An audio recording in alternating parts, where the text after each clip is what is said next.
Hi students, இப்போ நம்ம பார்க்கக்கூடிய ரொம்ப முக்கியமான ஒரு video class 11 physics government school and matriculation school ஸ்டூடண்ட்ஸ்க்கான most important golden 1 mark 2 mark 3 mark and 5 marks தான் பார்க்கிறோம். ஸோ இது பப்ளிக் எக்ஸாம் 2025க்கு தேவையான முக்கியமான கொஸ்டின்ஸ், அதுவும் யூனிட் 11ல இருந்து. ஸோ இந்த யூனிட் 11 பொறுத்த வரைக்கும் ஒரு பெரிய ஒரு யூனிட். ஸோ அதனால கொடுத்துருக்கக்கூடிய கொஸ்டின்ஸை கரெக்டாக அனலைஸ் பண்ணி கொடுத்துருக்குறோம். ஸோ இதை நீங்க ப்ராப்பரா ப்ரிப்பேர் பண்ணீங்கன்னா கண்டிப்பா 100% மார்க்ஸ் இதுல இருந்து ஸ்கோர் பண்ணலாம். சரி பார்ப்போம்.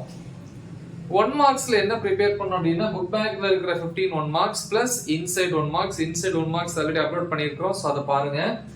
2 மார்க்ஸை பொறுத்த வரைக்கும் ரோம் லெட்டர் 2ல question number 2, write down the types of waves. Third question, what are transverse waves, give an example. Fourth question, what are longitudinal waves, give an example. அப்புறம் question number 7 வரீங்க. Tamil medium students இந்த question number பாருங்க. 7th question, what is mean by interference of waves. Question 8, explain the beat phenomenon. சில நேரம் 3 மார்க்லயும் கேட்கலாம். 9th question, define intensity and loudness of sound. Question number 11, explain red shift and blue shift in Doppler effect. Then question number 14, write down the factors affecting velocity of sound in gases. And 15th question, what is mean by an echo, explain. So next 3 marks la Roman letter 3 la question number 2, difference between traveling waves and standing waves. Question number 10 adutha discuss the law of transverse vibrations in stretched strings.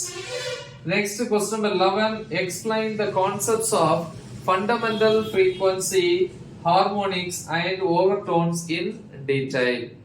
So next 5 marks varum. Roman letter 3 la question number 3, show that the velocity of a traveling wave v is equal to square root of t by mu. Question number 4, Newton's formula and Laplace correction. Question number 9, Roman letter 3 la தான் எல்லாமே. 9 பொறுத்த வரைக்கும் explain the formation of stationary waves and also write down the characteristics of stationary waves. Question number 12, construction and working of sonometer. What is meant by sonometer and construction and working. Then explain the frequency, I mean to determine the frequency அப்படினு சொல்லலாம்.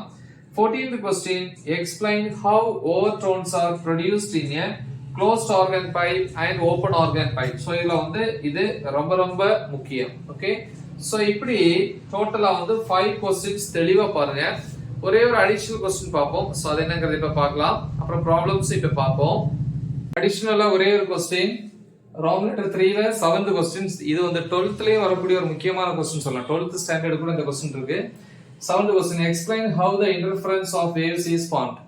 அப்புறம் problems வரும். ப்ராப்ளம்ஸ்ல example 11.4, 11.5, 6, 7, 8, 9, 10, அப்புறம் 14, 15, 18, 20, 23, 25, 26, 30 and 31. Exercise book bagல இருக்கிற problems 1, 2, 4, 6, 7, 8. இவ்வளவுதான். எல்லாத்தையுமே நம்ம teach பண்ணி அப்லோட் பண்ணியிருக்கிறோம்.